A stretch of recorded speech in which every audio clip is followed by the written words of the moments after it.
Welcome to the bold analysis. Kenya is supposed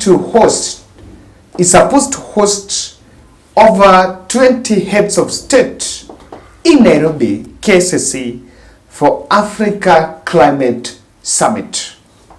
However, that summit has hit a snag over what has squarely been blamed on the President of the Republic of Kenya, William Ruto, who is the convener of the said summit.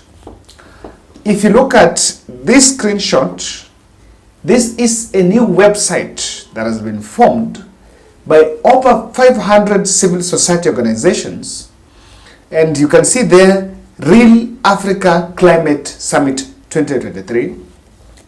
The over 500 civil society organizations have issued an urgent notice to William Samoei Ruto, who is the convener and the key coordinator of the summit, to reset the focus of the said summit.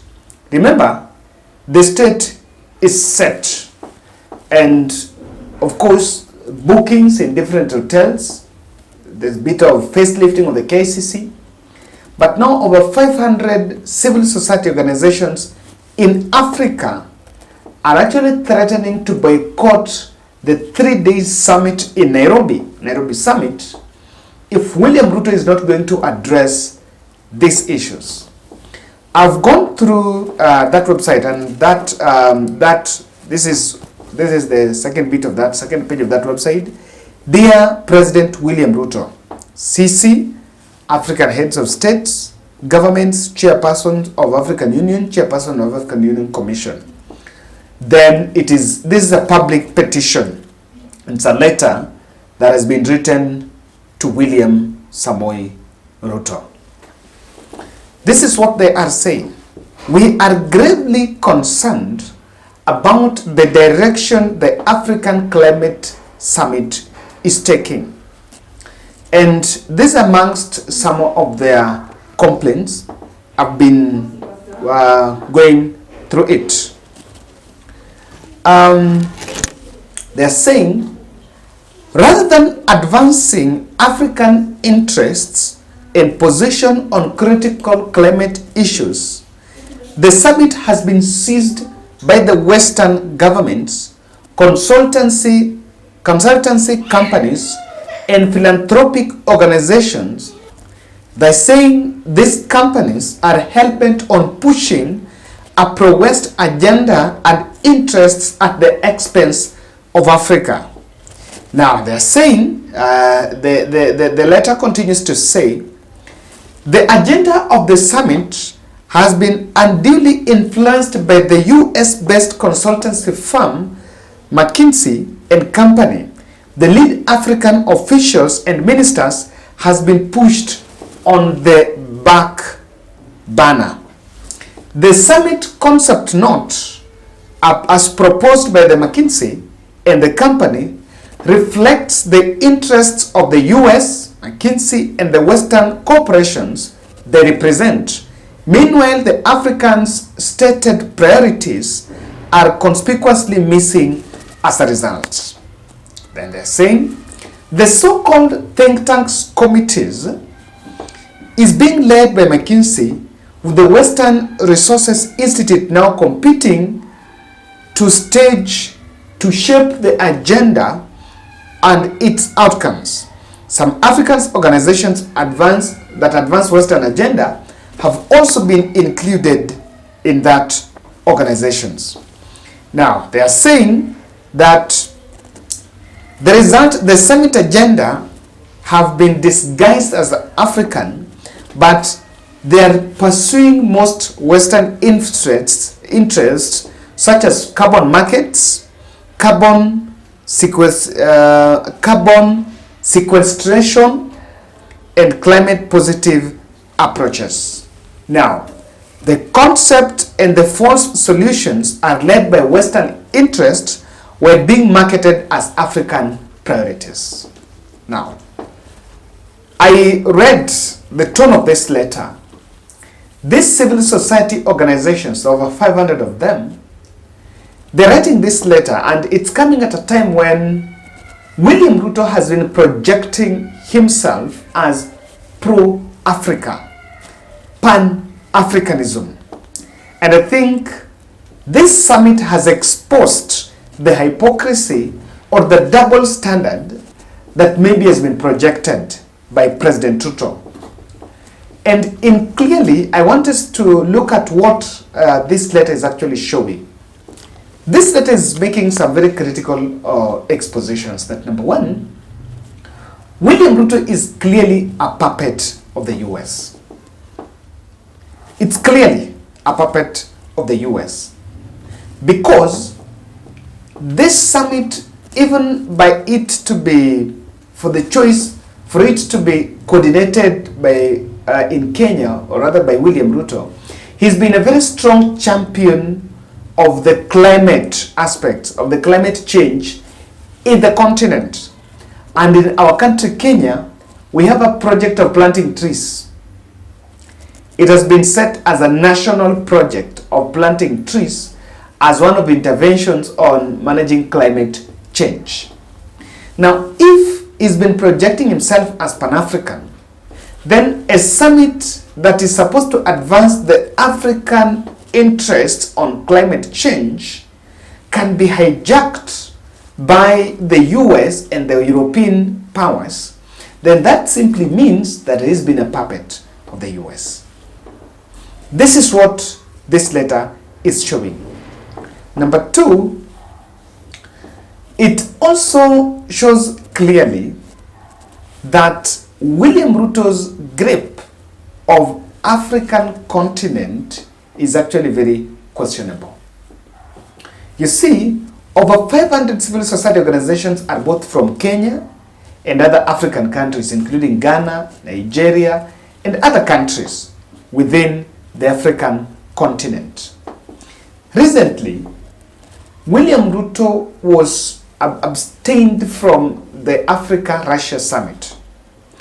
The AU chairperson, Mohamed Faki, was in Russia. Some other African heads of states were in Russia, or rather were represented in Russia. But William Ruto never attended, and the discussion was about, he was actually subdued by the US. So that is also one of the things that is coming out, that his grip on the region is questionable, and he's going to lose it. He's going to shed off that grip, because what the summit has exposed is that despite of visibly seen to be pushing an African agenda, he is not pushing an African agenda. The other third interpretation I'm looking at here is the praises that US has been heaping on William Ruto have actually been reverse psychology. Where in real sense, I remember during the just concluded Devolution Conference, the US Ambassador Meg Whitman praised William Ruto, and was on record praising William Ruto as a person who is easy to work with, fairest and most credible election in the history of this country. And they've been praising William Ruto, but in real sense, they're using William Ruto as a focal point person in Africa to pursue their interests. So it has nothing to do with Kenya, but Kenya as an entry point for the US to pursue their own interests. William Ruto is their son. William Ruto is their entry point. Now, what is the whole organization? Why do you think William Ruto allowed, if he was the sole convener and was a key decision maker on different aspects of this climate change summit, then why did he allow the West to take charge and pursue that? Is it about ordinarily being subdued and not being able to bargain? I think truth be told, if there is one of the poorest beginners to stand for African values, has been Kenya. Uganda stood their position, no issues of gay, homosexuals. Even if they were denied, the World Bank was saying, if you can't obey, we are not going to give you loans. Museveni said, stay with your loans, we are not going to listen to those things. We are not going to accept them. But Kenya, the other day, just some few months ago, we had a very hot debate in this country about gay rights because the courts had given a nod for formation of gay rights organizations. So on this matter, we've been so much fluky, as in we've not been so much strong. We cannot stand our ground. And the reason why Ruto is pursued to be, is seemed to be portraying himself as a very strong person in the African space. But when dealing with Mzungu, he's a bit subdued because of a few reasons. Number one, I think the issue of the loans. There is somehow we are, the World Bank and, they are the World Bank and the IMF, and so we depend fully on them. And that's why we've lost our bargain. We've lost our bargain because ataki kukose Mzungu, it's about this. Number three is about election. The other reason is about election lifting. And when we've always said that there was some election lifting, of course this matter has been discussed extensively by people giving a different angle.